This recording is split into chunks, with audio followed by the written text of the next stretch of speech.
তৎকালীন আমাদের সাবকন্টিনেন্টের যে মুসলিম শাসকরা ছিলেন তারা সৈন্য পাঠিয়েছিলেন, কিন্তু কয়েক দফায় সৈন্যরা সেখান থেকে ব্যর্থ হয়ে ফিরে আসে। এর অন্যতম একটা কারণ ছিল রাজা গৌরগোবিন্দ জাদু জানতো, জাদুবিদ্যায় খুব পারদর্শী ছিল, জাদুবিদ্যায় খুবই পারদর্শী ছিল সে। তো এক পর্যায়ে এই শাহ জালাল রাহিমাহুল্লাহ তিনি তার 360 জন অনুসারীকে নিয়ে এই জায়গাটা আক্রমণ করেন। সুরমা নদীর তীরে তারা ক্যাম্প স্থাপন করেন, সেখান থেকে নদী পার হয়ে এই জায়গায় আক্রমণ করে। হিস্ট্রির বইগুলোতে আছে, সত্য মিথ্যা আল্লাহ জানেন। তিনি বলেছিলেন যে আমার এই 360 জনের মধ্যে কে এমন আছো যে একদিনও ফজরের নামাজ কাজা করনি, সে এখানে দাঁড়িয়ে আজান দিবে। তো একজন তার মুরিদ আর কি অনুসারী, সে দাঁড়িয়ে আজান দিয়েছিল। হিস্ট্রির বইগুলোতে লিখে আছে, আমি সত্য মিথ্যা যাচাই করতে পারবো না, আল্লাহ ভালো জানেন, যে ওই আজানের ধ্বনি আল্লাহু আকবার আল্লাহু আকবার এই ধ্বনি যখন উচ্চারিত হয়েছে, রাজা গৌরগোবিন্দের প্রাসাদ চুরমার হয়ে গেছে, ভেঙে গেছে। প্রাসাদের যে পিলার এটা ফাটল ধরা শুরু হয়ে গেছে। আল্লাহর কুদরতে সবই সম্ভব, সবই সম্ভব। তো ওই জায়গায় দেখেন মুসলিমদের নাম নিশান ছিল না, এখন সেখানে গিয়ে দেখবেন অসংখ্য মুসলিম, এবং তারা মাশাআল্লাহ বেশিরভাগই নামাজি, দিনের মহব্বত আছে, দিনের পিছনে মেহনত করে। দেখবেন জায়গাটার আবহাওয়া অত্যন্ত সুন্দর, এবং সেখানে আগর উৎপন্ন হচ্ছে, আতর উৎপন্ন হচ্ছে, গ্যাস আছে, গ্যাসের পর তেল আসবে ইনশাল্লাহ, চা আছে, মানুষের রিজিকের প্রশস্ততা আছে। জায়গাটা বরকতময়, একটু আধ্যাত্মিক ফ্লেভার আছে, গিয়ে দেখবেন। একটা এক্সপিরিয়েন্স বলছি, যে একটা গাছটার নাম আগর, এখান থেকে আতর উৎপন্ন করা হয়। এই গাছটা এরকম পাতলা হয় বাঁশের মতোই, কোনো কোনো একটু মোটা হয়, কিন্তু বেশিরভাগই পাতলা হয়। এই গাছের মধ্যে অনেকগুলো পেরেক মারতে হয়, গাছটার মধ্যে অনেকগুলো পেরেক, বোঝেন কি, তার কাটা, হাজার হাজার তার কাটা গাছে মারতে হয়। এভাবে 2-3 বছর মনে হয় রেখে দিতে হয়। গাছটার প্রাণ আছে না, গাছের জীবন আছে না, গাছটা তার গায়ে এরকম হাজার হাজার তার কাটার আঘাত সহ্য করে 3 বছর থাকে। থাকার পরে ওর মধ্যে পচন ধরে, পচন ধরার পরে তারা গাছটা কেটে ফেলে, কাটার পর গাছের কাঠগুলোকে টুকরা টুকরা করে ছোট ছোট পিসে, সেগুলোকে বিভিন্ন প্রসেসিংয়ের মধ্য দিয়ে নিয়ে এসে ওই পচা কাঠগুলো থেকে বাষ্পীভূত করে আমাদের যে অরিজিনাল আতর, খাঁটি যে আতরটা, সেই আতরটা উৎপন্ন করা হয়। এখানে আপনাকে বলি, ওই যে সাগরের এক্সাম্পল থেকে এখানে আসলাম। সাগর যেমন আপনার পা ধুয়ে দিচ্ছে, এই গাছটার দিকে তাকিয়ে দেখেন, নিজের গায়ে অজস্র কাটার আঘাত সহ্য করে আপনাকে সুগন্ধি দিচ্ছে। আমি কি বুঝাতে পারছি? আরো আসেন, আফালা ইয়ানজুরুনা ইলাল ইবিলি কাইফা খুলিকাত, তারা কি উটের দিকে তাকিয়ে দেখেন না কিভাবে তাকে সৃষ্টি করা হয়েছে? কোন সূরা আছে ভাই বলেন, আপনারা বলেন। আল কোরআনের আলো ঘরে ঘরে জ্বলবে ইনশাআল্লাহ, অটোমেটিক জ্বলবে ইনশাআল্লাহ। আল্লাহ বলছেন তারা কি উটের দিকে তাকিয়ে দেখে না কিভাবে তাকে সৃষ্টি করা হয়েছে? মরুভূমির জাহাজ নিজে পানি না খেয়ে আপনাকে মাইলের পর মাইল সফর করাবে, নিজে পানি না খেয়ে। কথা বুঝতে পারছেন? ওয়াইলা সামাই কাইফা রুফিআত, আকাশের দিকে তাকিয়ে দেখে না যে আকাশ কিভাবে ছাদ হয়ে আছে, কোনো স্তম্ভ ছাড়াই, অন্য সূরা আছে এটা। এই আকাশ জমিনটাকে বুকে জড়িয়ে রেখেছে, খেয়াল করে দেখেন। এবং জমিনবাসীর উপরে মহাকাশ থেকে কোনো বিপদ আপদ আসতে দেয় না, আল্লাহ এমনভাবে সৃষ্টি করেছেন আকাশটা। যারা সায়েন্সে পড়েছেন তারা জানেন ওজোন স্তর আছে না, এই যে ক্ষতিকর প্রভাবগুলো এখান থেকে রক্ষা করে না আমাদেরকে, আল্লাহ এমনভাবে সৃষ্টি করেছেন। ওয়াইলাল জিবালি কাইফা নুসিবাত, পাহাড়ের দিকে তাকিয়ে দেখো কিভাবে পাহাড়টাকে একেবারে পেরেকের মতো গেঁথে দেওয়া হয়েছে দৃঢ়ভাবে। আপনি পাহাড়ের যতই ঢিল ছড়েন না কেন, ঢিল ভেঙে টুকরা টুকরা হয়ে যাবে, পাহাড় তার জায়গা থেকে নড়বে না। এটা হওয়া উচিত একজন মুমিনের বৈশিষ্ট্য।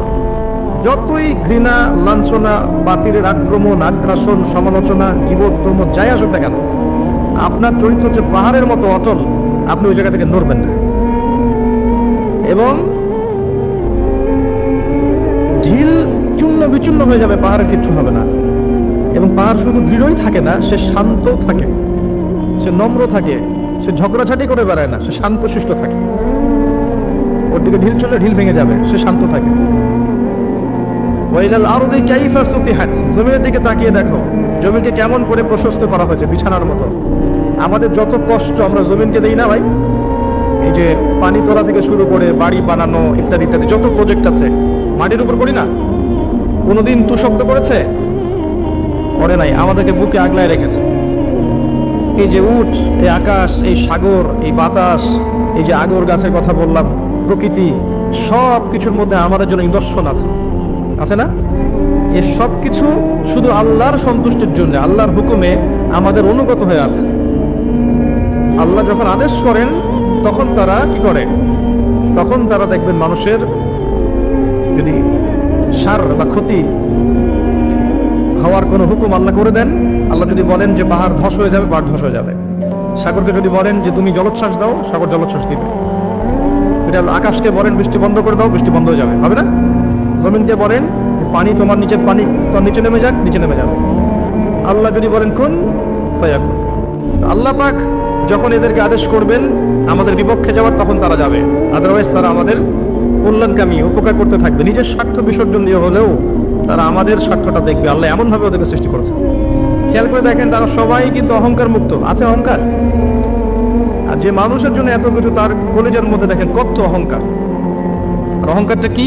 একটু সাহাবে জিজ্ঞেস করেছিলেন, ইয়া রাসূলুল্লাহ সাল্লাল্লাহু আলাইহি ওয়াসাল্লাম, কেউ যদি চায় তার পোশাকটা সুন্দর হোক, জুতা সুন্দর হোক, এটা কি অহংকারের নিদর্শন?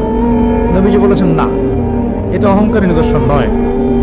অহংকার হচ্ছে আল্লাহর সত্যকে প্রত্যাখ্যান করা এবং মানুষকে, অন্য মানুষকে তুচ্ছ তাচ্ছিল্য করা।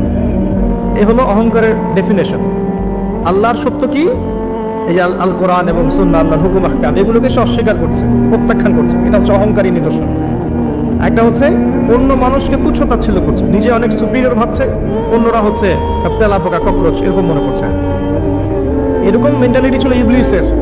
এই কারণে আল্লাহ পাক তাকে অভিশপ্ত করেছেন, চিরস্থায়ী লানত করে দিয়েছেন। আদম আলাইহিস সালাম এমন ছিলেন না।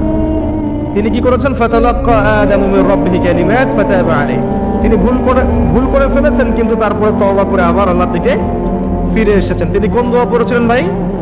রব্বানা যালামনা আনফুসানা ওয়া ইল্লাম তাগফির লানা ওয়া তারহামনা লানাকুনান্না মিনাল খাসিরিন। আমিন ইয়া রাব্বাল আলামিন। এবার আসেন যে আল্লাহ রাব্বুল আলামিন এই মহাবিশ্ব, এই প্রকৃতি, মানুষ, আসমান, জমিন, চন্দ্র, সূর্য ইত্যাদি কি খেলার ছলে সৃষ্টি করেছেন ভাই? হাসি তামাশা করে সৃষ্টি করেছেন? নিশ্চয় আল্লাহ পাকের কোন উদ্দেশ্য আছে, আছে না? আছে। আল্লাহ পাক একা ছিলেন, কিচ্ছু ছিল না। কথা ঠিক আছে? হুয়াল আউয়ালু, আল্লাহ পাক প্রথম, তার আগে কিছু ছিল? আচ্ছা। এরপর আল্লাহ পাক সৃষ্টি করলেন কি?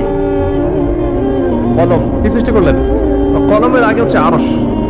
কলমের আগে আরশ, এবং তার কারণে আরশুহু আলাল মা, তার আরশটা ছিল কিসের উপরে?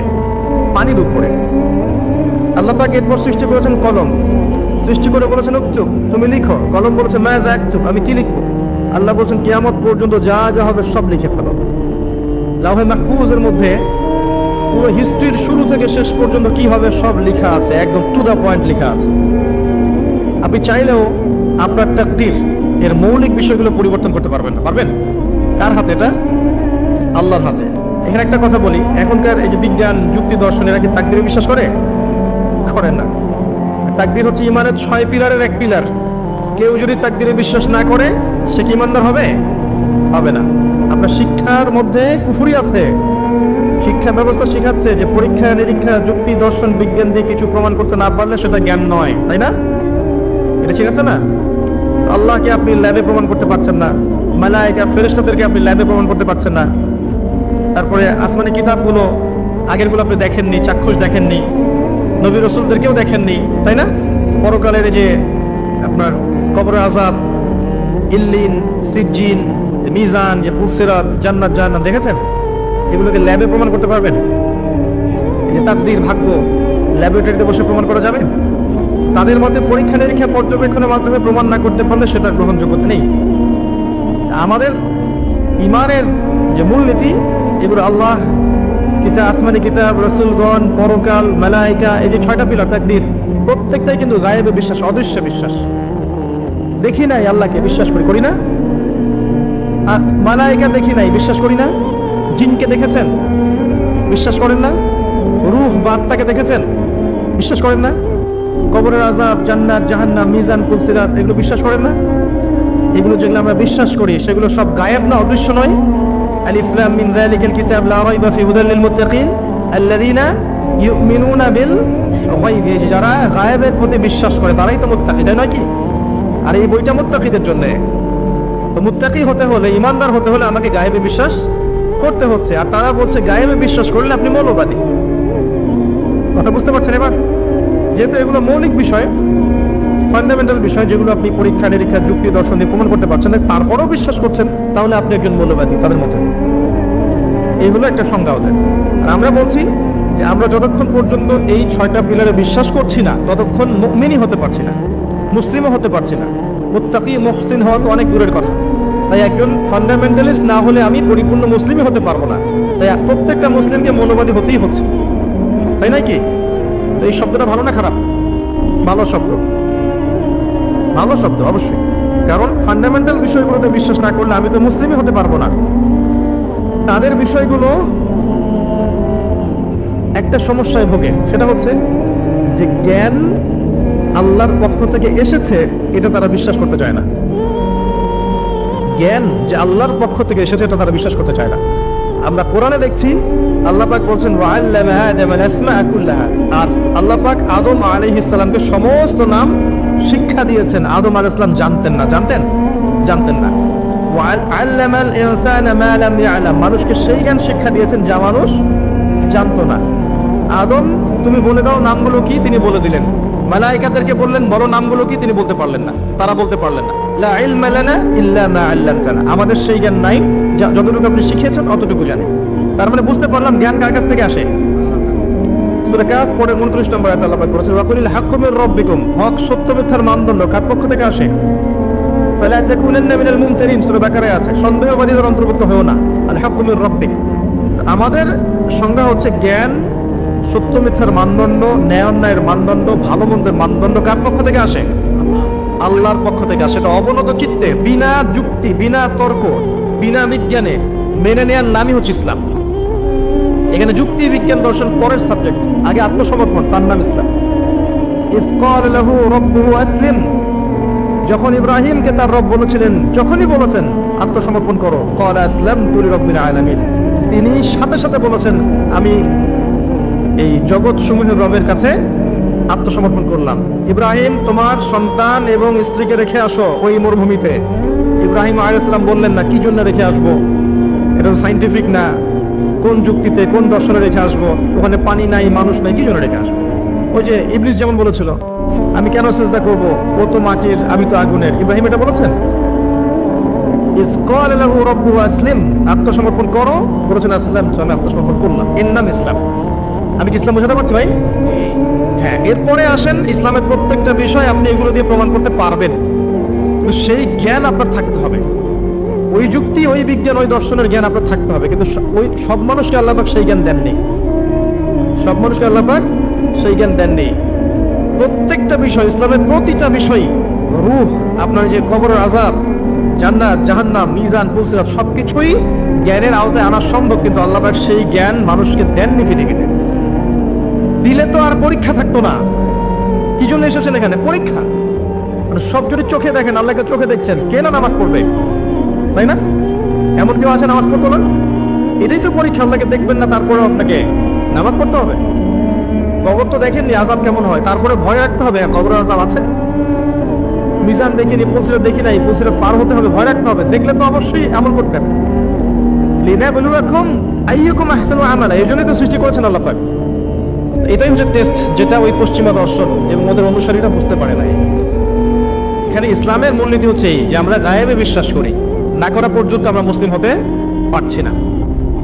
আল্লাহ পাক এবার আদম এবং হাওয়া আলাইহিস সালামকে সৃষ্টি করে জান্নাতে রেখে পরীক্ষা নিয়ে দুনিয়াতে পাঠিয়েছেন। দুনিয়াতে পাঠিয়ে আল্লাহ পাক একটা মূলনীতি দিয়েছেন, এটা ভালো করে বোঝেন।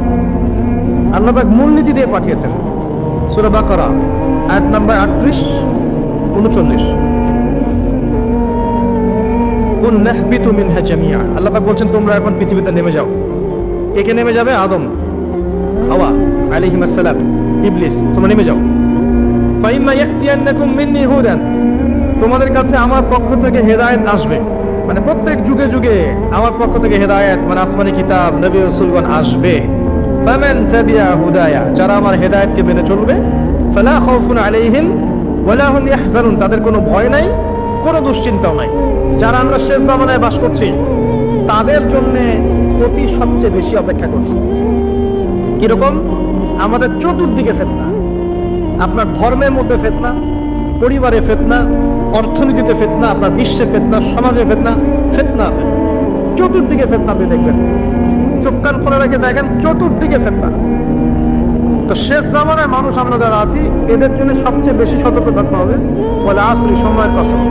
এটা বলে আল্লাহ পাক বলতে চাচ্ছেন ইন্নাল ইনসানা লাফি খুসর, নিশ্চয়ই মানুষ অবশ্যই ক্ষতির মধ্যে আছে। ডাবল তাকিদ আছে এখানে, ইন্নাও আছে লাফিও আছে। তো নিশ্চয়ই মানুষ অবশ্যই ক্ষতির মধ্যে, বা নিশ্চয়ই মানুষ ক্ষতিগ্রস্ত। মানুষ কিভাবে ক্ষতিগ্রস্ত? আপনার জন্য আমি সহজ করে দিচ্ছি। মানুষ দুই ভাবে ক্ষতির মধ্যে আছে। কয়ভাবে? দুই ভাবে। এক, ইহকালে মানুষ ক্ষতির মধ্যে আছে, আর দুই, পরকালে মানুষ ক্ষতির মধ্যে আছে। ইহকালে কেমন ক্ষতির মধ্যে আছে? এটা আজ শোনেন, সূরা রুমের মধ্যে আল্লাহ পাক বলেছেন যাহারুল ফাসাদু ফিল বাররি ওয়াল বাহরি বিমা কাসাবাত আইদিন নাস। জলে এবং স্থলে যত বিপর্যয় ছড়িয়ে পড়েছে এগুলো মানুষের হাতের কামাই। এগুলো কি? মানুষের। আল্লাহ পাক বলছেন জলে এবং স্থলে যত বিপর্যয় ছড়িয়ে পড়েছে এগুলো মানুষের হাতের কামাই। পরিবেশকে দূষিত করেছে কারা? জিনজাতি না বাঘ ভাল্লুক? বলেন। ওই যে মেরু অঞ্চলে বরফ যে গলে যাচ্ছে এবং এই যে সমুদ্রের উচ্চতা বাড়ছে, আস্তে আস্তে বলা হচ্ছে বাংলাদেশের মতো নিম্ন যে দেশগুলো আছে এটার বড় অংশ ডুবেও যেতে পারে, আল্লাহ না করুক। এটার জন্য কে দায়ী? এই যে কার্বন মনোক্সাইড গ্যাসের মাত্রা যে বাড়ছে বায়ুমণ্ডলে, কে দায়ী? মিলস অ্যান্ড ফ্যাক্টরিজ, এগুলো দিয়ে যে আমরা বাতাসে উষ্ণতা বাড়িয়েছে, কে দায়ী এগুলোর জন্য? গরু ছাগল। সুদ ভিত্তিক অর্থনীতি, এটার জন্য কে দায়ী? যার কারণে গরিবরা গরিব হচ্ছে, ধনীরা ধনী হচ্ছে, কে দায়ী? জিনজাতি। পরিবারে যে ফাসাদ করে, যে পরকীয়া, আপনার বেশি বেশি জেনা, ব্যভিচার, যুব সমাজের সমস্যা, যে মাদক, এই যে টিকটক, এই যে পাবজি, এই যে আপনার ছিনতাই, কিশোর গ্যাং, এগুলোর জন্য কারা দেয়? জিনজাতি না গরু ছাগল? একটা একটা করে শেষ করতে পারবো না, আমার সময় খুব কম। বলছি যত সমস্যা দেখবেন, পারিবারিক বলেন, সোশ্যাল বলেন, যুবকদের সমস্যা বলেন, ভৌগোলিক সমস্যা বলেন, ভূরাজনৈতিক প্রেক্ষাপট বলেন, বিশ্ব দাঁড়িয়ে আছে একটা পারমাণবিক যুদ্ধের সামনে, প্রতিটা প্রবলেমসের পিছনে কিন্তু মানুষ কাজ করছে। কারা কাজ করছে? এটা আল্লাহ বলছেন যাহারুল ফাসাদ ফিল বাররি ওয়াল বাহরি বিমা কাসাবাত আইদিন নাস। এটা দুনিয়ার ক্ষতি। আর পরকালের ক্ষতি কি?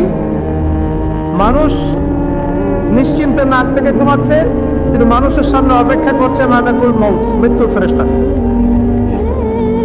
ভাই, আমরা সবাই মারা যাব, এই কথাটা কি আপনারা বিশ্বাস করেন? এই কথা যে বিশ্বাস করে যে পৃথিবীতে সে চিরস্থায়ী নয়, চিরদিন থাকতে আসে নাই, সে কি পৃথিবীতে উদ্ধত আচরণ করতে পারে? পাপ করলেও তো সে তওবা করে ফিরে আসবে, তাই নয় কি? এখন মানুষের চলাফেরা দেখলে কি মনে হয় যে মানুষ মারা যাবে কখন? আমাদের সবার সামনে মৌত অপেক্ষা করছে। এই যে আমরা এখানে যারা বসে আছি, আজকে থেকে হয়তো 50 বছর পর কেউ থাকবো না। হতে পারে না? 50 বছর অনেক বেশি বলেছি আমি। দেখেন না সামনে কি হয়। 100 বছর পর, এখন পৃথিবীতে যারা বেঁচে আছে, এখন 100 বছর পর এর কেউ বেঁচে থাকবে না। প্রত্যেক 100 বছরে জেনারেশন চেঞ্জ হয়ে যায়, জানেন? তো মানুষের চলাফেরা দেখলে মনে হয় মানুষ এখন মৃত্যুবরণ করবে না। মৌতের কোনো ফিকির নাই মানুষের। আল্লাহর সামনে দাঁড়াতে হবে, জবাব দিতে হবে, এই চিন্তা মানুষের মধ্যে নাই। সারাদিন দুনিয়া নিয়ে মানুষ ব্যস্ত হয়ে আছে। আল্লাহ পাক হেফাজত করুন আমাদেরকে। তো পরকালের ক্ষতি দেখেন, মানুষের সামনে অপেক্ষা করছে মৌত, মানুষের সামনে অপেক্ষা করছে কবর, যেখানে কেউ যাবে না, আপনি আমি কেউ না, মানে কেউ কারো কবরে যাব না, কেউ কারো কবরে না। চিন্তা করতে পারেন যে আমাদেরকে একা একা কবরে যেতে হবে, সেখানে 2 জন ফেরেশতার সম্মুখীন হয়ে সওয়াল জবাব দিতে হবে, কেউ পার পাবে না। একজন সাহাবীর নাম ছিল সাদ বিন মুয়াজ রাদিয়াল্লাহু আনহু। নাম শুনেছেন? কোন যুদ্ধে শহীদ হয়েছেন? কে বলতে পারবেন? 500 টাকা পুরস্কার দিল, বলেন। তুমি আমাকে 500 দিবা, ভুল করে 70, উল্টা তুমি দিবা আমাকে 500। খন্দকের যুদ্ধ, কোন যুদ্ধ? খন্দকের যুদ্ধ। এই যুদ্ধে তিনি শহীদ হয়েছেন। হাতের মধ্যে একটা তীর এসে লেগেছিল, এখান থেকে রক্তটা ছিঁড়ে গিয়েছিল। রক্ত পড়তে পড়তে পড়তে এভাবে তার ইন্তেকাল হয়ে যায়। এবং নবী সাল্লাল্লাহু আলাইহি ওয়াসাল্লামের অত্যন্ত প্রিয় ভাজন সাহাবী ছিলেন সাদ বিন মুআজ রাদিয়াল্লাহু আনহু, আনসারী সাহাবী। তিনি যখন মারা গেছেন, শহীদ হয়েছেন, নবী সাল্লাল্লাহু আলাইহি ওয়াসাল্লাম বলছেন আল্লাহ পাকের আরশ কেঁপে উঠেছিল। তার মৃত্যুতে আল্লাহর আরশ কেঁপে উঠেছিল, সুবহানাল্লাহ। এবং 70,000 ফেরেশতা তার জানাজার নামাজে শরীক হয়েছিল। নিঃসন্দেহে তিনি জান্নাতি, তাই নয় কি? এই সাহাবীর কবরেও কবর তাকে চাপা দিয়েছিল। আপনি কি বুঝতে পারছেন? নাই, আমার ভাষা নাই, আমি কিভাবে বুঝাবো? এই সাহাবীর কবরেও কবর স্বাভাবিক একটা চাপা সবাইকে দিবে, এটা দিয়েছিল। অতএব মানুষের সামনে অপেক্ষা করছে মৌত এবং কবর, তারপরে সওয়াল জবাব। হয় কবর হবে জাহান্নাম, না হলে জান্নাত। এরপরে উঠতে হবে কিয়ামতের মাঠে, এই যে মিজান, পুলসিরাত, আমল নামাজ ছুড়ে দেওয়া হবে, পুলসিরাত পার হতে হবে, জান্নাত জাহান্নাম, এই যে ফয়সালাগুলো কাদের জন্য অপেক্ষা করছে বলেন তো? আল্লাহ পাক বলছে নিশ্চয়ই মানুষ ক্ষতির মধ্যে আছে। কারা তাহলে ক্ষতির মধ্যে আছে? আমরা ছাড়া। তবে সুসংবাদ, এই দুনিয়ার জীবনটাকে যদি তুচ্ছ করে মানুষ আল্লাহর বিধান মেনে চলতে পারে, এই দুনিয়ার জীবনে ধৈর্য ধরতে পারে, সবর করতে পারে, হকের উপর অবিচল থাকতে পারে, আল্লাহর হালালে থাকতে পারে, হারামে না যায়, রাসূলের সুন্নতে থাকে, বেদাতে না যায়, ইনশাআল্লাহ তাআলা আল্লাহ পাক মৌতের সাথে সাথেই এই বান্দাকে চিরস্থায়ী জান্নাত দিয়ে দিবেন ইনশাআল্লাহ। আমাদের সামনে দুটো রাস্তা, ওয়াহাদাইনাহুন নাজদাইন, দুটো পথ আল্লাহ পাক দেখিয়েছেন, ইম্মা শাকিরা ওয়া ইম্মা কাফুর। ইচ্ছা হলে কৃতজ্ঞ হন, ইচ্ছা হলে অকৃতজ্ঞ হন। দেখেন সূরার মধ্যে দুটো আয়াত আপনি কতগুলো মেসেজ পেলেন। সময়ের কসম, নিশ্চয়ই মানুষ ক্ষতির মধ্যে আছে। এবার শেষ আয়াত, এটাই লাস্ট আয়াত আমার আজকে। ইল্লাল্লাযীনা আমানু ওয়া আমিলুস সলিহাতি ওয়া তাওয়াসাউ বিল হাক্কি ওয়া তাওয়াসাউ বিস সাবর। চারটা কাজ যারা করেছে তারা ব্যতীত, মানে চারটা কাজ যারা করতে পারবে তাদের কোনো সমস্যা নেই। ওয়ালা খাউফুন আলাইহিম ওয়ালা হুম ইয়াহজানুন, তাদের কোনো ভয় নাই, কোনো দুশ্চিন্তা নাই। চারটার এক নম্বর হচ্ছে ঈমান। এক নম্বর কি? ঈমান। দুই নম্বর আমলে সালেহ, সৎ আমল। তিন নম্বর হকের দাওয়াত প্রদান করা, পরস্পরকে হকের দাওয়াত প্রদান করা। চার নম্বর পরস্পরকে ধৈর্যের উপদেশ দেওয়া। বাস, এই চারটা কাজ একসাথে করতে হবে। দুটো আছে দুটো নাই এমন নয়, তিনটা আছে একটা নাই এমন নয়। চারটা কাজ একসাথে এট দ্য সেম টাইম যারা করতে পারবে ইনশাআল্লাহ মৃত্যুর সাথে সাথেই চলে। অল্প করে ব্যাখ্যা করছি। ঈমান কি জিনিস? ঈমান মানে কি বলেন? বিশ্বাস। কয়টা বিষয় বিশ্বাস করতে হয়? শুকরিয়া, 6টা। এক নম্বর আল্লাহর প্রতি বিশ্বাস, আমানতু বিল্লাহ এক নম্বর। ওয়া মালাইকাতিহি, তার ফেরেশতা মণ্ডলীর প্রতি। ওয়া কুতুবিহি, তার আসমানি কিতাব সমূহের প্রতি। 4 ওয়া রুসুলিহি, তার রাসূলগণের প্রতি। 5 ওয়াল ইয়াউমিল আখির, পরকালের প্রতি।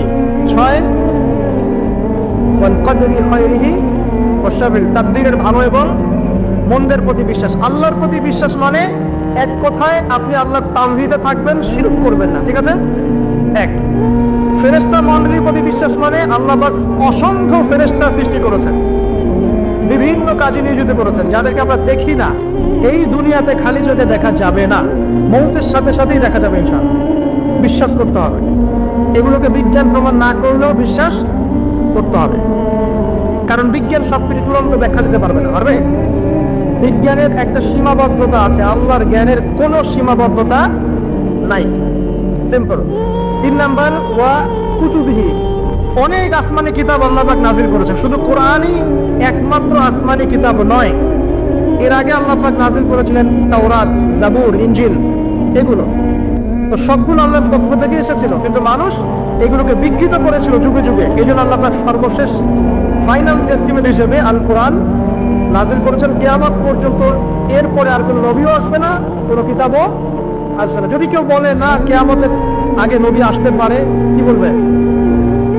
হ্যাঁ, যদি যদি কেউ বলে যে না কিয়ামতের আগে আরো নবী আসতে পারে, কেউ যদি বলে যে জনৈক ব্যক্তি যতই টাকার প্রলোভন দেখ, চাকরির প্রলোভন দেখ, জমি জমা দেখ, আল্লাহর ওয়াস্তে ধর্ম ত্যাগ করে, আমার কথা ইশারা বুঝে নেন, সব কথা পাবলিকলি বলা যায় না, ঠিক আছে? অনেক নবী রাসূল আল্লাহ পাক পাঠিয়েছেন, সর্বশেষ নবীকে মুহাম্মদ সাল্লাল্লাহু আলাইহি, আর কোন নবী আসবেন নাকি বিশ্বাস করেন আসবেন? নবীজি বলেছেন কিয়ামতের আগে 30 জন ভণ্ড নবী আসবে। কয়জন? যার মধ্যে 3 জন হবে মহিলা। 3 জন কি হবে? মহিলা। এক হাদিসে 4 জন মহিলা হবে, বাকি 26 জন পুরুষ। যাই হোক, ওয়াল ইয়াউমিল আখির, পরকাল। পরকাল মানে এই যে মৃত্যুর পর থেকে শুরু করে একদম জান্নাত জাহান্নাম পর্যন্ত পরকাল। ওয়াল কদরি খায়রি ওয়া শাররি, তাকদীরে ভালো মন্দ, তাকদীরে বিশ্বাস করতে হবে। আল্লাহ পাক ভাগ্য লিখে রেখেছেন, আপনি যতই দুর্নীতি করেন না কেন, ভাগ্যে যা লেখা আছে এর বাইরে একটা চাল বেশি পাবেন না। আর আপনি যতই অভাবী হন না কেন, কষ্টে থাকেন না কেন, আল্লাহ পাক যতটুকু রিজিক দিয়েছেন আপনাকে, এর বাইরে আপনি রিজিক পাবেন না। এটা আগে মাথায় ইনস্টল করেন। আপনি যত পরিশ্রম করেন দুনিয়ার জন্য, যতটুকু নির্ধারিত আছে আল্লাহর পক্ষ থেকে, এর বাইরে এক কানা করি বেশি পাবেন। আর তাহলে যারা তাকদীরে বিশ্বাস করে তারা কিন্তু কখনো হতাশ হবে না, আত্মহত্যা করবে না, যে আল্লাহ পাক তাকদীরে যা লিখেছেন আবার তাই হয়েছে, আল্লাহ পাক তাকদীরে লিখেছেন তাই হয়েছে, আমি হতাশ কেন হব, আমি আত্মহত্যা কেন করব, আমি কেন পিছুপা হব? আমি বরং আল্লাহর প্রতি তাওয়াক্কুল করে এগিয়ে যাব, আমি কাজ করব। তাকদীরে বিশ্বাস করেছি বলে হাত পা গুটিয়ে বসে থাকতে হবে এমনটাও নয়। আপনি কাজ করবেন, পরিশ্রম করবেন, আল্লাহর প্রতি তাওয়াক্কুল করবেন, এগিয়ে যাবেন। এরপরে বিশ্বাস রাখবেন আল্লাহ যা দেখেছেন তাই হয়েছে, আমি চেষ্টা করেছি আলহামদুলিল্লাহ। অনেকে আছে না একদম মাহের দক্ষ ড্রাইভার আছে না, প্রচন্ড ভালো ড্রাইভার, অ্যাক্সিডেন্ট কেন হয়? এত দক্ষ ড্রাইভার, তাকদীর বলে একটা ব্যাপার আছে। দেখবেন কিচ্ছু ছিল না, অ্যাক্সিডেন্ট হয়ে গেছে, আসলে অ্যাক্সিডেন্ট হওয়ার কিছু ছিল না, তাকদীর বলে একটা ব্যাপার আছে। অতএব এটা নিয়ে আমি লম্বা সময় আলোচনা করতে পারবো না। মনে রাখবেন, তাকদীর আল্লাহ পাক আপনাকে আমাকে সৃষ্টি করার 50,000 বছর আগেই লিখে ফেলেছেন। অতএব এটা নিয়ে বিভ্রান্ত হবেন না, হতাশ হয়ে যাবেন না, এবং আমল ছেড়ে দিয়ে বসেও থাকবেন না। সাহাবীরা বলেছেন আমরা কি আমল ছেড়ে দিব? নবীজি বলেছেন না, বরং তোমরা আমল করতে থাকো। যাকে যে জন্য সৃষ্টি করা হয়েছে পৃথিবীতে তার কাজ সেরকমই হবে ইনশাআল্লাহ। কিছু মানুষ ওকে টার্গেট করছে, টার্গেট করে ওকে ফুসলিয়ে ফাসলিয়ে একটা জায়গায় নিয়ে গেল, নিয়ে গিয়ে ওকে একটা অফার করলো, সে অফারে রাজি হলো না। তারপর তাকে মনে করেন ওই যে অজ্ঞান পার্টি আছে না, অজ্ঞান করে ফেললো, ফেলে একটা গোপন জায়গায় নিয়ে গিয়ে তার যে টাঙ্গটা আছে এটাকে কেটে ফেলে দিয়েছে, কেটে ফেলে দিয়ে তাকে হিজরাতে দলভুক্ত করেছে। এবং সে এখন রাস্তাঘাটে টাকা তুলে বেড়ায়, একটা অংশ ওদের মনিককে দেয়, এটাই ওর জব। এখানে প্রশাসনের অনেক ভাই আছে আমি জানি, তারা জানে বাস্তবতা কি জিনিস। কল্পনা করতে পারবেন না যে এদের মধ্যে গ্রুপিং আছে, কোথায় থাকবে, কে কতক্ষণ কত ঘন্টা, এদের টাইম নির্ধারণ করা আছে। কেউ তো স্বেচ্ছায় হিস্সা হচ্ছে যাতে করে টাকা কামাই করা যায়। এখন এই শেষ জামানায় মানুষগুলো আমরা যারা আছি, আমরা এমন সব পাপ করি যা কোনো চোখ দেখে নাই, কোনো কান শোনে নাই, কোনো মন কল্পনা করতে পারে নাই। এখন ছেলে ছেলেকে বিয়ে করছে, ছেলে ছেলের সাথে লিভ টুগেদার, মেয়ে মেয়েকে বিয়ে করছে। হ্যাঁ, একজন দিনী বোন দেখলাম, দিনী বোন, হিজাব পরা বোন, সে স্ট্যাটাস দিচ্ছে যে আমি এক জায়গায় যেতাম একদিনই বোনের বাসায়, আস্তে আস্তে আস্তে আস্তে তার সাথে আমার একটা আন্তরিকতা সৃষ্টি হচ্ছিল। সেই মেয়ের আবার হাজবেন্ড থাকে দেশের বাইরে, তো ফলে বলে কৌশলে সে কখনো এই মেয়ে গায়ে হাত দেয়, কখনো এটা করে, কখনো সেটা করে। সে বলে আমি তালিমে যাওয়া বাদ দিয়ে দিলাম। দিনই বোন, আর বাইরের অবস্থা কি তাহলে ভাবেন? এখন যতদিন যাচ্ছে এগুলো পাচ্ছেন, পাপ আপনি চিন্তাই করতে পারবেন না যে মানুষ এগুলো পাপ করতে পারে। মেয়ে মেয়ে একসাথে থাকে এবং একসাথে তারা একে অপরের ইদাও পূরণ করে। বলবেন যে এগুলো কিভাবে জানলেন? ভাই, ইন্টারনেট সবকিছু জানিয়ে দেয়। এখন এটা জানিয়ে দেওয়ার যুগ। আপনি বাসায় দেখবেন তরকারি রান্না করেছেন, ফেসবুকে দিয়ে দিলেন। কাপড় ধুয়েছেন, ফেসবুকে। স্ত্রীর সাথে বাইকে ঘুরেছেন, ফেসবুকে। মানে আমরা এখন প্রাইভেট লাইফ আর পাবলিক লাইফের পার্থক্য বুঝি না, নিজেরাই সব জানিয়ে দিতে চাই। এখান থেকে জানা যায় মেয়ে মেয়ে একে অপরের এটা পূরণ করছে। বলতে পারেন কিভাবে সম্ভব? সম্ভব করার জন্য যে উপকরণের দরকার সেটাও বাজারে চলে এসেছে। এটা শেষ জামানা, এটা শেষ জামানা। আপনি কোন সাইনে অপেক্ষা করছেন? মানুষ, দাড়ি টুপি পরা মানুষকে দেখবেন যে অনেকেই আছে বোনের সম্পত্তি দিবে না, সম্পত্তির অধিকার দিবে না, মেয়েদেরকে পড়াশোনা করাবে না, অনেক কিছুই জুলুম। এদিকে নামাজ পড়ছেন মাশাআল্লাহ, অর্থনৈতিক জীবনে দেখবেন সুদ খাচ্ছে, দাড়ি টুপি বলা মানুষ। আমি আমাদের সমস্যা নিয়ে বেশি কথা বলতে চাই। অন্যরা ইসলাম বোঝে না, তাদের কাছে ইসলামের দাওয়াত এভাবে পৌঁছে নাই, তারা জানে না এর মধ্যে চূড়ান্ত সত্যের উৎস আছে, সমস্ত সমস্যার সমাধান আছে। আমরা তো জানি, তাহলে আমরা জানার পরে আমি দাড়ি রেখে কেন, নামাজ পড়ে কেন সুদ খাবো? এই উত্তরটা আমাকে দেন। আমি নামাজ 5 ওয়াক্ত নামাজ পড়ে হজ উমরা করে যাকাত দিয়ে আমি কেমন করে ঘুষ নিব? কিভাবে আমি একজন মুসলিম ছেলে হয়ে বিবাহ বহির্ভূত সম্পর্ক করতে পারি? কিভাবে আমাদের মুসলিম পরিবারের মেয়েরা বেপর্দায় বাইরে যেতে পারে? অমুসলিমদের কথা বাদ দেন, আমাদের কথা চিন্তা করেন। আইলাইকুম আনফুসাকুম, নিজেদের খবর নেওয়া আগে। এমনও পাপ হচ্ছে এখন, আপনি আপনার কান শোনে নাই, হৃদয় কল্পনা করে নাই। একটা ছেলে রাস্তায় হাঁটছে, ছেলেটার মধ্যে মেয়েলি স্বভাব, কিছু মানুষ ওকে টার্গেট করছে, টার্গেট করে ওকে ফুসলিয়ে ফাসলিয়ে একটা জায়গায় নিয়ে গেল, নিয়ে গিয়ে ওকে একটা অফার করলো, সে অফারে রাজি হলো না। তারপর তাকে মনে করেন ওই যে অজ্ঞান পার্টি আছে না, এই অজ্ঞান করে ফেললো, ফেলে একটা গোপন জায়গায় নিয়ে গিয়ে তার যে পুত্রটা আছে এটাকে কেটে ফেলে দিয়েছে, কেটে ফেলে দিয়ে তাকে হিজরাতে দলভুক্ত করেছে। এবং সে এখন রাস্তাঘাটে টাকা তুলে বেড়ায়, একটা অংশ ওদের মনিককে দেয়, এটাই ওর জব। এখানে প্রশাসনের অনেক ভাই আছে, আমি জানি, তারা জানে বাস্তবতা কি জিনিস। কল্পনা করতে পারবেন না যে এদের মধ্যে গ্রুপিং আছে, কোথায় থাকবে, কে কতক্ষণ কত ঘন্টা, এটা টাইম নির্ধারণ করা আছে।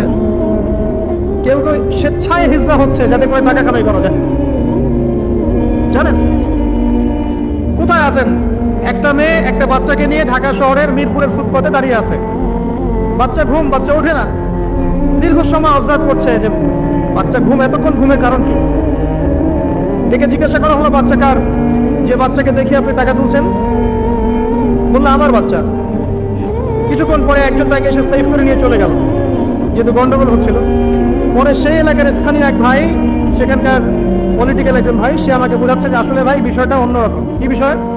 বিষয়টা হচ্ছে যে এক শ্রেণীর মেয়ে আছে এই শহরে যারা বাচ্চা ভাড়া দেয়, আর এক শ্রেণীর মেয়ে আছে যারা বাচ্চা ভাড়া নেয়। যারা বাচ্চা ভাড়া দেয় তারা এই ভাড়ার বিনিময়ে টাকা পায়, আর যারা ভাড়া নেয় তারা বাচ্চাকে রাস্তায় শুয়ে দেখায় যে বাচ্চা অসুস্থ, টাকা দেন, টাকা দেন, সাহায্য করেন। তো বললাম যে বাচ্চা এতক্ষণ ঘুমায় থাকে কিভাবে? ভাই বাচ্চা ঘুমায় থাকে না, ঘুমের ওষুধ খাওয়ায় রাখে। বাচ্চা, ওই বাচ্চা কি অপরাধ? হৃদয় কল্পনা করবেন এমন পাপ মানুষ করছে এখন, আপনার কল্পনার বাইরে মানুষের পাপ এখন। প্রিয় যুবক ভাইরা, এগুলো বলতে গেলে অনেক সময় লাগবে। আখিরুজ্জামানের ম্যাক্সিমাম সাইন এখন স্পষ্ট হচ্ছে। মানুষ আল্লাহর হালালকে হারাম করছে, হারামকে হালাল করছে। সত্যবাদী মিথ্যাবাদী হয়ে যাচ্ছে, মিথ্যাবাদী সত্যবাদী হয়ে যাচ্ছে। মানুষ উঁচু উঁচু বিল্ডিং নির্মাণের প্রতিযোগিতায় ব্যস্ত, মত্ত, দুনিয়া নেশায় মত্ত। দিনকে মানুষ দুনিয়া উপার্জনের মাধ্যম বানিয়ে খাচ্ছে।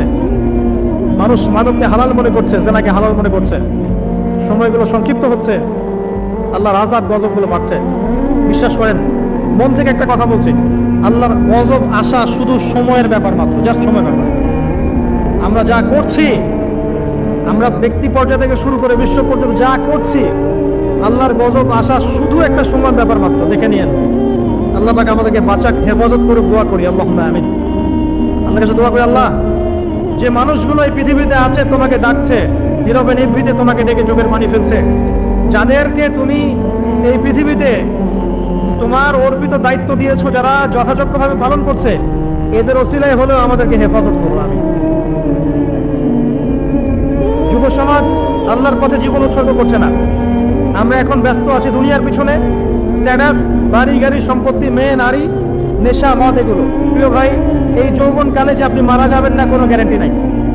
আমাদের বয়সী বহু ছেলে কবরে চলে গেছে। আজকের লেকচার শোনার পর অ্যাটলিস্ট তওবা করে ফিরে আসেন, আপনার গার্লফ্রেন্ডের সাথে সম্পর্ক ত্যাগ করেন। সম্পর্ক ছাড়ার সময় ফোন দিয়ে বলেন না যে আর কথা বলবো না তোমার সাথে, আজকেই শেষ, এখনই কেটে ফেলেন। যদি আজকে বলতে চান যে আর কথা হবে না, লেকচার শুনে আসছি, তওবা করবো, তোমার সাথে আমার কোনো সম্পর্ক নাই, তাহলে এই সম্পর্ক আর শেষ হবে না, চলতেই থাকবে। একদম ডিলিট করে ফেলেন। পড়াশোনা করেন, 5 ওয়াক্ত নামাজ পড়েন, আল্লাহ রাস্তায় সময় দেন, হালাল একটা রিজিকের সোর্স খোঁজার চেষ্টা করেন। রিজিকের সোর্স হয়ে গেলেই আপনি বিয়ে করে ফেলেন। বিয়ে করে ফেলেন, প্রাপ্তবয়স্ক হয়েছেন, বিয়ে করে ফেলেন। আর পিতা মাতাদের প্রতি রিকোয়েস্ট থাকবে, বিয়েটাকে সহজ করে দেন। আপনার সন্তানদেরকে জেনা থেকে বাঁচান, চোখের পাপ থেকে বাঁচান, মনের পাপ থেকে বাঁচান। আমার ফোনটা যদি আমি খুলি, আপনাকে দেখাই, এখানে 3,000 4,000 করে মেসেজ আসে। আমি স্বপ্ন দেখার সময় পাই না, যে কারণে স্ক্রল করার সময় পাই। ম্যাক্সিমাম সমস্যা, ভাই হস্তমৈথুনে অভ্যস্ত হয়ে পড়েছি, ছাড়তে পারি না, কি করব? ভাই বিয়ে করতে চাই, সামর্থ্য নেই, কি করব? ভাই আমার স্বামীর সাথে বনিবনা হয় না, কি করব? প্রবলেমস আর প্রবলেমস। বেশিরভাগ প্রবলেমস নৈতিকতা সম্পৃক্ত, নৈতিকতার সাথে সম্পৃক্ত। যখন আপনি দিনের কাজে ব্যস্ত থাকবেন, দুনিয়ার বিষয়গুলো আপনার কাছে তুচ্ছ মনে হবে, তখন দেখবেন এইসব সমস্যা আপনার সাথে নাই। আপনি দিব্যি নামাজ পড়ছেন, রোজা রাখছেন, কোরআন তেলাওয়াত করছেন, দাওয়াতি কাজ করছেন, আপনি ভালো থাকবেন। একটা রিজিকের সোর্স বের করার চেষ্টা করেন, একটা নেককার মেয়েকে বিয়ে করে ফেলেন। এই জায়গায় অস্থির হয়ে সিদ্ধান্ত নেবেন না। একদিন বলেছি এক লেকচারে, আবার বলছি, বোরখাওয়ালা মেয়ে দেখলেই পাগল হয়ে যায় না। ঠিক তো বলছেন। সব বোরখার পিছনে প্রকৃত দিনদায়িতা কিন্তু থাকে না। প্রথম কথা হচ্ছে আপনাকে আল্লাহর কাছে চাইতে হবে, এই দোয়াটা করতে হবে, রব্বানা হাব লানা মিন আজওয়াজিনা ওয়া যুররিয়াতিনা কুররাতা আয়ুন ওয়াজআলনা লিল মুত্তাকিনা ইমামা। এই দোয়াটা করতে থাকতে হবে। আল্লাহ পাক দেখবেন ইনশাআল্লাহ একজন নেককার স্ত্রী আপনাকে দান করেছেন ইনশাআল্লাহ। আরেকটা টিপস, নিজের চরিত্রকে ভালো রাখেন, আল্লাহ পাক আপনাকে উত্তম চরিত্রের মেয়ে দিবেন ইনশাআল্লাহ। নিজের চরিত্রকে ভালো রাখবেন না, আশা করতে চাইেন না যে একজন কুমারী পূর্ণবতী স্ত্রী আপনার ঘরে চলে আসবে, এটা আশা করতে চাইেন না। আল্লাহ পাক কিন্তু ন্যায় বিচার করেন। প্রিয় ভাইরা, আমরা আরশের ছায়া পেতে চাই না? যুব ভাইদের প্রতি অনুরোধ থাকবে, সমস্ত পাপগুলোকে ছেড়ে দেন, মাদক ছেড়ে দেন। মাদক আপনাকে কোনো সুখ দিবে না। এই ফ্রেন্ড সার্কেলকে দেখানোর জন্য স্মার্টনেস মনে করে সিগারেট টানতে যায় না, ওখান থেকে আপনি ইয়াবাতে চলে যাবেন। ওটা প্রথম ধাপ।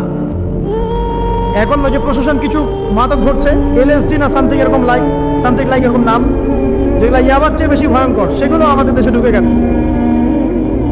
যতক্ষণ পর্যন্ত আমরা আমাদের যুবকদের নৈতিক চরিত্র ঠিক করতে পারবো না, আইন দিয়ে সব সমস্যার সমাধান করা যাবে না। এটা কখনো হয় না। মানুষকে পিটিয়ে, জেল দিয়ে, শুলি দিয়ে, ফাঁসি দিয়ে সবসময় সমস্যার সমাধান হয় না। ভিতরে নৈতিকতার পরিবর্তন দরকার আছে।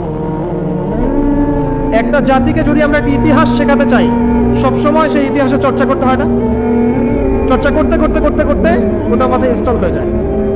ঠিক একইভাবে যদি আমি চাই যে এরা নৈতিকভাবে সৎ হোক, তাহলে নৈতিকতার চর্চা বাড়াতে হবে। আস্তে আস্তে দেখবেন ইনশাআল্লাহ তারা তাদের মনের মধ্যে আল্লাহর ভয় ঢুকে যাবে। আল্লাহর ভয় একবার ঢুকে গেলে তাকে জেনা অফার করা হলেও সে বলবে আমি আল্লাহকে ভয় করি। তার সামনে মদের পেয়ালা দিলেও বলবে আমি আল্লাহকে ভয় করি।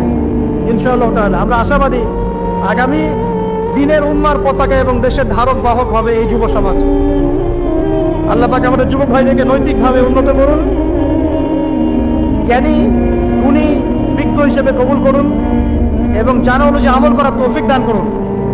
তাদের চরিত্রকে আল্লাহ পাক সুন্দর করে দিন, আমিন। প্রিয় যুবক ভাই, পাপগুলো ছেড়ে দেন, তওবা করে ফিরে আসেন। আল্লাহ আপনার জন্য অপেক্ষা করছেন, আপনি কখন তওবা করে আসবেন। বিশ্বাস করেন, আল্লাহ আপনার জন্য অপেক্ষা করছেন যে কখন আপনি তওবা করবেন। প্রত্যেক রাতে আল্লাহ পাক প্রথম আসমানে নামেন এবং আপনাকে আহ্বান করতে থাকেন, কে আছো আমাকে ডাকবে, আমি তোমার ডাকে সাড়া দিব। কে আছো আমার কাছে চাইবে, আমি তোমার চাওয়া পূরণ করব। কে আছো আমার কাছে ক্ষমা চাইবে, আমি তোমাকে মাফ করব। প্রত্যেক রাতেই। আপনি মাদকের কাছে সুখ পাবেন না, গার্লফ্রেন্ড আপনাকে সুখ দিবে না। আর প্রকৃত অর্থে এগুলো ভালোবাসার পরিচয় নয়। আল্লাহ আপনাকে ভালোবাসেন, মানুষের অবস্থানকে ভালোবাসে, আল্লাহ আপনার আত্মাকে ভালোবাসে। এটা কথা মনে রাখবেন, মানুষের অবস্থানকে বেশি মূল্যায়ন করে। আল্লাহ পাক আপনাকে সৃষ্টি থেকেই ভালোবাসেন। আপনি তওবা করে ফিরে আসেন, আপনার জন্য এই আয়াতের সুসংবাদ। আল্লাহ পাক বলেছেন সূরা ফুরকানের মধ্যে, ইল্লা মান তাবা, যারা তওবা করে ফিরে আসবে, ওয়া আমানা এবং ঈমান নিয়ে আসবে, ওয়া আমিলা আমালান সালিহান এবং সৎ আমল সম্পাদন করবে, উলাইকা ইউবাদদিলুনা সাইয়্যাতিহিম হাসানাত, এরাই তারা যাদের গুনাহগুলোকে নেকি দিয়ে পরিবর্তন করে দেওয়া হবে ইনশাআল্লাহ। আল্লাহ পাক আবার বলছেন, যারা তওবা করবে, তওবা করে ফিরে আসবে, ঈমান নিয়ে আসবে, বেশি বেশি নেক আমল করবে, এরাই সেই সব মানুষ যাদের গুনাহগুলোকে আল্লাহ পাক নেকি দিয়ে পরিবর্তন করবেন ইনশাআল্লাহ। দ্বিতীয় শ্রেণী তারা যারা তাদের যৌবনকাল আল্লাহর পথে বিলিয়ে দিয়েছে। তিন নাম্বার শ্রেণী হচ্ছে তারা রাজুলুন, এমন ব্যক্তি কলবুহু মুআল্লাকুন বিল মসজিদ, যার হৃদয়টা মসজিদের সাথে ঝুলন্ত থাকে। একজন মানুষের মন মসজিদের সাথে ঝুলন্ত কিভাবে থাকতে পারে? মানে প্রত্যেক ওয়াক্ত নামাজের পর পরের ওয়াক্ত নামাজ পড়ার জন্য সে আগ্রহী থাকে। এটাকে বলা হয় মসজিদের সাথে হৃদয়ে ঝুলন্ত থাকা। এই শ্রেণীর মানুষকে আল্লাহ পাক আরশের ছায়া দিবেন ইনশাআল্লাহ তাআলা। এটা কি আমরা করতে পারি না ভাই? আল্লাহ পাক আমাদেরকে তৌফিক দান করুন, আমিন। 4 নম্বর শ্রেণী রাজুলান, এমন দুইজন ব্যক্তি, হোক নারী বা পুরুষ, তাহাব্বা ফিল্লাহ, যারা একে অপরকে আল্লাহর জন্য ভালোবাসে, একে অপরকে আল্লাহর জন্য ভালোবাসে, দুনিয়ার স্বার্থে নয়, আল্লাহর জন্য, দ্বীনের স্বার্থে ভালোবাসে। ইজতামা আলাইহি ওয়া তাফাররাকা আলাইহি, একত্রিত হয় তারা আল্লাহর জন্য, বিচ্ছিন্ন হয় আল্লাহর জন্য। অতএব যাকে ভালোবাসতে চান আল্লাহর জন্য ভালোবাসেন। আপনার স্ত্রী, আপনার সন্তান, আপনার বাবা, আপনার মা, যাকে ভালোবাসেন, মহব্বত করেন, আল্লাহর জন্য করেন। লা নুরিদু মিনকুম জাযাআন ওয়ালা শুকুরা, আমরা তোমাদের কাছে কোনো জাযাও চাই না, কোনো প্রতিদানও চাই না, শুধু আল্লাহর চেহারা চাই, আল্লাহর সন্তুষ্টি চাই। আল্লাহ পাক আমাদেরকে আল্লাহর জন্য ভালোবাসার তৌফিক দান করুন। যখন আপনি মানুষের কাছে কিছু আশা করবেন, তখন আপনি পদে পদে কষ্ট পাবেন। আশাবাদ দিয়ে আল্লাহর জন্য ভালোবাসেন, ইনশাআল্লাহ তাআলা দেখবেন আল্লাহ পাক আপনাকে কবুল করেছেন, আমিন। এরপরে রাজুলুন, এমন ব্যক্তি, ভালো করে শোনেন, রাজুলুন এমন ব্যক্তি, দাআতহু ইমরাতুন যাত মানসাবিন ওয়া জামাল, এমন একজন ব্যক্তি যাকে সুন্দরী উচ্চ বংশের কোন মেয়ে জিনার জন্য আহ্বান করেছে। এমন একজন ব্যক্তি যাকে সুন্দরী উচ্চ বংশের কোন মেয়ে জিনার জন্য আহ্বান করেছে, বা আপনাদের ভাষায় যে আমার সাথে অ্যাফেয়ার করবি, আমার সাথে চা খাবি, আমার সাথে কফি খাবি, আমার সাথে ঘুরতে যাবি, এই টাইপের অফার করেছে আর কি, আমার সাথে আজকে থাক, এই টাইপের। সেই ব্যক্তি বলছে ইন্নী আখাফুল্লাহ, আমি আল্লাহকে ভয় করি। এই ব্যক্তিকে আল্লাহ পাক আরশের ছায়া দিবেন ইনশাআল্লাহ। পারা যাবে এটা ইনশাআল্লাহ? এই কথাটা একজন নবী বলেছিলেন, তার নাম কি? ইউসুফ আলাইহিস সালাম। এই সূরার মধ্যে সবচেয়ে বড় যে মিস্টেকটা আমরা করি সেটা হচ্ছে আমরা ইউসুফ আলাইহিস সালামের চেহারার সৌন্দর্য নিয়ে কথা বলি, তাই না? তিনি অনেক সুদর্শন ছিলেন ইত্যাদি ইত্যাদি। তার চেহারার সৌন্দর্যের চাইতে তার আখলাক অনেক বেশি সুন্দর ছিল, এটা আমরা ভুলে যাই। ইউসুফ আলাইহিস সালামের আখলাক বা চেহারার যে আখলাক অনেক অনেক বেশি সুন্দর ছিল। আল্লাহ পাক আমাদেরকে তার মতো চরিত্র লালন করার তৌফিক দান করুন। এটা হচ্ছে এক শ্রেণীর মানুষ যাদেরকে আরশের ছায়া দেওয়া হবে। আর এক শ্রেণী হচ্ছে রাজুলুন যাকারাল্লাহ খালিয়ান, এমন একজন ব্যক্তি যে আল্লাহকে নীরবে নিভৃতে স্মরণ করে, গোপনে আল্লাহকে স্মরণ করে, কেউ দেখছে না, সে গোপনে আল্লাহকে স্মরণ করে। ফাফাদাত আইনাহু, তার চোখ দিয়ে ঝরঝর করে পানি পড়তে থাকে। প্রিয় ভাইরা, মনে করতে পারেন লাস্ট কবে আমরা আল্লাহকে স্মরণ করে কেঁদেছি? মনে পড়ে? রমজান মাসে কারা কারা আল্লাহকে স্মরণ করে কেঁদেছেন? হাত তোলেন দেখি। মাশাআল্লাহ, আলহামদুলিল্লাহ।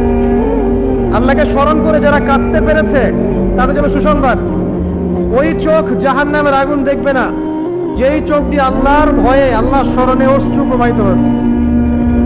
খুশি হননি? সেই চোখ জাহান্নামের আগুন দেখবে না যেই চোখ আল্লাহর ভয়ে কেঁদেছে। আল্লাহ পাক আমাদেরকে তার ভয় কাঁদার তৌফিক দান করুন, আমিন।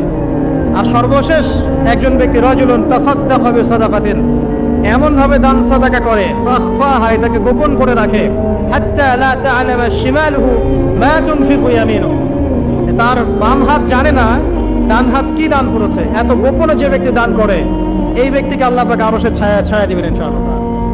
তাহলে এই 7 শ্রেণীর মানুষ যারা মহান আরশের ছায়া পাবে, অর্থাৎ বিনা হিসেবে জান্নাতে যাবে, যাদেরকে কিয়ামতের মাঠের কোনো কষ্ট স্পর্শ করবে না, আমরা কি এই 7 শ্রেণীর অন্তর্ভুক্ত হতে পারি?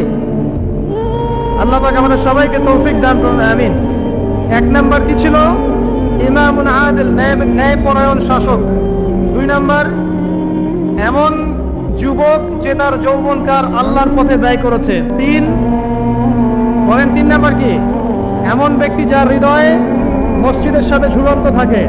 4 কি? এমন দুজন ব্যক্তি যারা পরস্পরকে আল্লাহর জন্য ভালোবাসে। 5 এমন ব্যক্তি যে আল্লাহকে স্মরণ করে নীরবে নিভৃতে, চোখ দিয়ে অশ্রু প্রবাহিত হয়।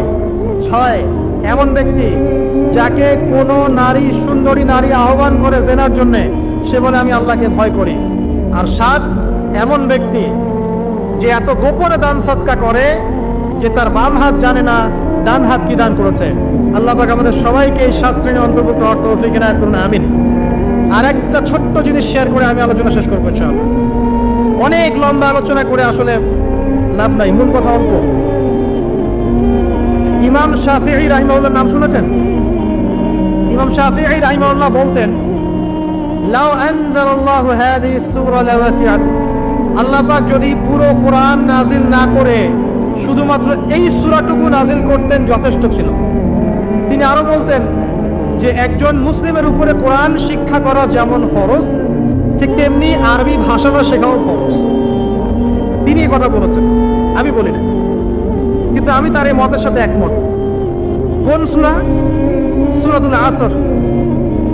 আল্লাহ পাক বলছেন ওয়াল আসরি, সময়ের কসম, আপনার হেদায়েতের জন্য যথেষ্ট। সময়ের কসম, মহাকালের কসম, ইন্নাল ইনসানা লাফি খুসর, এই পুরো মানব জাতি ধ্বংসের মধ্যে আছে, ক্ষতির মধ্যে আছে।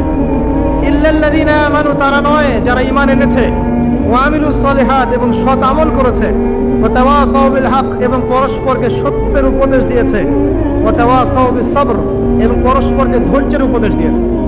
এই 4টা গুণ যারা অর্জন করতে পারবে, ইনশাআল্লাহ তাআলা দুনিয়া এবং আখিরাত উভয় জাহানের যে কোনো ক্ষতি থেকে, বালা মুসিবত থেকে আল্লাহ পাক তাদেরকে হেফাজত করবেন ইনশাআল্লাহ তাআলা। সময়ের কসম কেন? 3টা মেসেজ, একটু মনোযোগ দেন। সময়ের কসমের পিছনে 3টা মেসেজ। 1, সময় আপনার জীবনের সবচেয়ে মূল্যবান জিনিস। সময় চলে যাচ্ছে, হায়াত চলে যাচ্ছে। বরফ গলে যায় যেমন আমাদের দিন রাত চলে যাচ্ছে, হায়াত গলে যাচ্ছে ঠিক ওই রকম। 2 নম্বর মেসেজ, আল্লাহ পাক অতীতকালের দিকে তাকাতে বলছেন। অতীতকালের দিকে তাকিয়ে দেখেন, প্রত্যেক যুগে যুগে যারাই কোরআন এবং সুন্নাহ মানে আল্লাহ এবং তার রাসূলের বিরোধিতা করেছিল, আল্লাহ পাক তাদেরকে সমূলে ধ্বংস করেছেন। এই শিক্ষা আল্লাহ দিতে যাচ্ছেন। ফিরআউন ধ্বংস করেন নাই? আল্লাহ পাক ধ্বংস করেন নাই? নমরুদ আল্লাহ পাক ধ্বংস করেন নাই? নূহ আলাইহিস সালামের কওমকে আল্লাহ পাক ধ্বংস করেননি? আদ জাতি, সামুদ জাতি, কওমে মাদিয়ান, এগুলোকে আল্লাহ পাক ধ্বংস করেননি? করেছেন। এখানে মেসেজ সময়ের কসম বলে, এই যে এ যুগেও বা ভবিষ্যতেও যদি কেউ আল্লাহ এবং তার রাসূলের বিরুদ্ধাচরণ করে, আল্লাহ পাক বলছেন তারাও ধ্বংস হবে ইনশাআল্লাহ। ঠিক আছে? আর 3 নম্বর মেসেজ হচ্ছে আমাদের জন্য, সেটা হচ্ছে যারা বিশ্বনবীর উম্মত মুহাম্মদ সাল্লাল্লাহু আলাইহি ওয়াসাল্লামের উম্মাহ, যারা শেষে এসেছি আমরা, যাদের সামনে কিয়ামত হবে, তারা সবচেয়ে বেশি ক্ষতির মধ্যে আছে। কারণ এই যুগে কিয়ামতের বেশি বেশি নিদর্শনগুলো আত্মপ্রকাশ করবে এবং যত দিন যাবে ফিতনা ফাসাদ তত বাড়তে থাকবে। এই কারণে আমরা বেশি ক্ষতির মধ্যে আছি। প্রতিটা মানুষকে আল্লাহ পাক ক্ষতিগ্রস্ত বলে বলছেন। ক্ষতি 2 প্রকার। 1 নম্বর ইহকালীন ক্ষতি, আর একটা পরকালীন ক্ষতি। ইহকালীন ক্ষতিগুলোকে দেখেন, আমাদের যত সমস্যা, পারিবারিক বলেন, সামাজিক বলেন, অর্থনৈতিক বলেন, বৈশ্বিক বলেন, এই সমস্যাগুলো আমাদের হাতের কামাই। এই সমস্যাগুলো আমরা কামিয়েছি। আল্লাহ পাক সূরা রুমের মধ্যে বলেছেন, যাহারাল ফাসাদু ফিল বাররি ওয়াল বাহরি বিমা কাসাবাত আইদিন নাস, জলে স্থলে যত বিপর্যয় ছড়িয়ে পড়েছে, এগুলো মানুষের হাতের কামাই। মানুষ ক্ষতির মধ্যে আছে, মানে মানুষ দুনিয়াতে ক্ষতির মধ্যে আছে। আর পরকালে ক্ষতি কি? মানুষকে মৌতের স্বাদ গ্রহণ করতে হবে, কবরের প্রশ্ন, হিসেব নিকেশ। আপনারা বিশৃঙ্খলা করছেন কেন? মিজান, পুলসিরাত, জান্নাত জাহান্নামের ক্ষতি। তাই মানুষ এবং জিন জাতি পরকালেও ক্ষতির মধ্যে আছে, আছে না? আছে। 4টা কাজ যারা করবে তারা ক্ষতিমুক্ত। 1 নাম্বার ইল্লাল্লাযীনা আমানু, এতটুকু শুনে যান, এতটুকুর উপর আমল করে যান, ইনশাআল্লাহ যথেষ্ট হবে। ঈমান যারা এনেছে, ঈমান কি জিনিস? কয়টা বিষয়ের প্রতি ঈমান আনতে হয়? উত্তর হচ্ছে 6টা বিষয়। 1, আল্লাহর প্রতি বিশ্বাস। 2, ফেরেশতা মণ্ডলীর প্রতি বিশ্বাস। 3, নবী রাসূলগণের প্রতি বিশ্বাস। 4, সমস্ত আসমানি কিতাবে বিশ্বাস। 5, পরকালের জীবনে বিশ্বাস। এবং 6 ভাগ্যের ভালো মন্দে বিশ্বাস। এই 6টা বিষয়কে মনে বিশ্বাস করতে হয়, মুখে স্বীকৃতি দিতে হয় এবং কাজেও বাস্তবায়ন করতে হয়। আল্লাহ পাক এই 3টাকে বাস্তবায়ন করার তৌফিক আমাদেরকে দান করুন, আমিন। যারা এভাবে ঈমান নিয়ে আসবে, এরপরে আমলে সালেহ করবে। আমলে সালেহ কি জিনিস? যে আমল কোরআন সুন্নাহ থেকে প্রমাণিত, সেটাই আমলে সালেহ। আল্লাহ পাক যা করতে বলেছেন, রাসূল যা করতে বলেছেন, সেটা যত ছোট হোক যত বড় হোক, সবকিছুই আমলে সালেহ। নামাজ আমলে সালেহ, সাওম, হজ, যাকাত, তাসবিহ, তাহলিল, জিকির, আজকার, কোরআন তেলাওয়াত, সত্য কথা বলা, পিতামাতার খিদমত, সবই হচ্ছে আমলে সালেহ। যত কাজ আল্লাহ কোরআন এবং সুন্নাহয় করতে বলেছেন, তার নবী হাদিসের মধ্যে করতে বলেছেন সাল্লাল্লাহু আলাইহি ওয়াসাল্লাম, সবই হচ্ছে আমলে সালেহ। একই সাথে এই কথাটা মনে রাখবেন, একই সাথে আল্লাহ এবং তার রাসূল যেগুলো নিষেধ করেছেন, সেগুলো না করাও হচ্ছে আমলে সালেহ। যেমন সুদ না খাওয়া আমলে সালেহ, শিরক না করা আমলে সালেহ, বেদাত না করা আমলে সালেহ, হারাম না খাওয়া আমলে সালেহ, টাকনুর নিচে প্যান্ট না পরা আমলে সালেহ, বেপরদায় না চলা আমলে সালেহ, মিথ্যা না বলা আমলে সালেহ। এক কথায় যেগুলো নিষেধ করা আছে, এগুলো থেকে দূরে থাকাও হচ্ছে আমলে সালেহ। আমরা যেটা করি, আমরা ভালো কাজ করতে চাই কিন্তু খারাপ কাজ ছাড়তে চাই না, এটা বড় সমস্যা। ভালো কাজ করতে হবে যেমন, খারাপগুলো ছাড়তেও হবে তেমন। আল্লাহ পাক আমাদেরকে তৌফিক দান করুন, আমিন। লাস্টে 2টা কথা, ওয়াতাওয়াসাউ বিল হাক্কি ওয়াতাওয়াসাউ বিস সাবর। ঈমান আমলে সালেহের সাথে আর 2টো কাজ করতে হবে। হকের দাওয়াত। হকটা কি? হক কি আমার মস্তিষ্ক প্রসূত কোনো বিদ্যা, বুদ্ধি, দর্শন, মতবাদ? নাকি হক হচ্ছে আল্লাহ পাকের ওহী? কোনটা? কি বিশ্বাস করেন আপনি? হক কি আমার নিজের মন গড়া বিধান না আল্লাহর ওহী? উত্তর আমরা দিব না, উত্তর কে দিবে? উত্তর কোরআন দিবে। সূরাতুল কাহফের 29 নম্বর আয়াত পড়ে দেখবেন, আল্লাহ পাক বলেছেন, ওয়া কুলিল হাক্কু মির রাব্বিকুম। হক সেটাই যা তোমার রবের পক্ষ থেকে নাজিল হয়। সিম্পল। হক সেটাই যা তোমার রবের পক্ষ থেকে নাজিল হয়। রবের পক্ষ থেকে কি নাজিল হয়েছে? রবের পক্ষ থেকে কি নাজিল হয়েছে? কোরআন এবং সুন্নাহ কি আলাদা? আমরা কি খালি কোরআন মানবো, সুন্নাহ মানবো না? কোরআন মানবো, হাদিস মানবো না? নাকি শুধু বিশ্বাস করেন যে কোরআন মানলেই হবে, হাদিস মানার দরকার নাই? কোনটা? আল্লাহর পক্ষ থেকে কোরআন এসেছে, এর ব্যাখ্যা নবীর হাদিসও এসেছে। এই কোরআন এবং হাদিস হচ্ছে হকের চূড়ান্ত মানদণ্ড। কোরআন এবং হাদিসের সাথে যা মিলে যাবে আমরা গ্রহণ করবো, কোনো সমস্যা নাই। কিন্তু কোরআন এবং সুন্নাহর সাথে যা মিলবে না, সেটা আপনি ছেড়ে দিবেন, এটাই আপনার উপর ফরজ।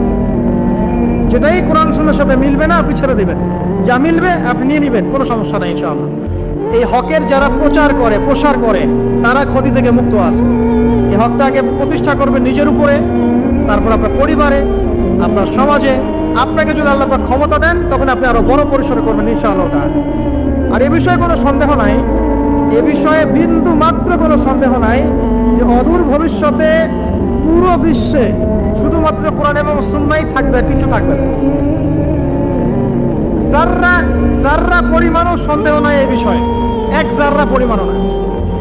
আর 1 জাররা পরিমাণও সন্দেহ নাই যে এটাকে ডিফেন্ড করার জন্য, ঠেকানোর জন্য ইসলামের বিরোধী শক্তি যারা আছে, এরা ওদের সর্বোচ্চ শক্তি ঢেলে দিবে, এটাও ঠিক ঢেলে দিবে।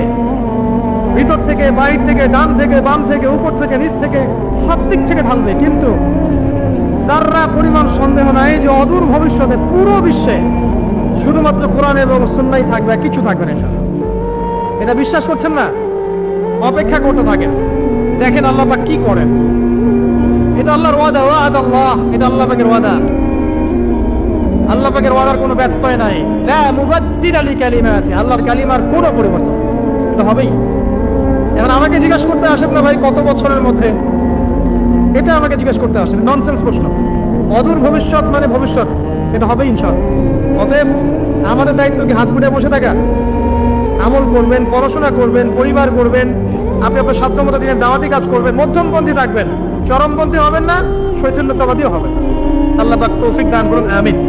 আর সর্বশেষ যেটা ওয়াতাওয়াসাউ বিস সাবর, এই হকটা যখন আপনি প্রচার করবেন, তখন আপনার বিভিন্ন দিক থেকে বালা মুসিবত আসবে।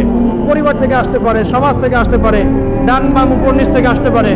এই সময় আপনাকে ধৈর্য ধারণ করতে হবে, সবর করতে হবে। এই সবরের কোনো বিকল্প নাই। ইন্নাল্লাহ আলা সাবিরি, আল্লাহ পাক ধৈর্যশীলদের সাথেই আছেন। সবর মানে হাত গুটিয়ে বসে থাকা নয়, পরিস্থিতি পরিবর্তনের চেষ্টা করার নাম সবর। ঠিক আছে? এবং সেটা হবে মধ্যম পন্থায়, এগ্রেসিভলি না। কারণ একটা শান্তিপূর্ণ পরিবেশের মধ্যে যদি আপনি আত্মঘাতী কিছু করতে চান, চরম পন্থা অবলম্বন করতে চান, তাহলে আদতে পুরো জাতির ক্ষতি হয়ে যাবে। এটা আমরা কখনোই হতে দিতে চাই না।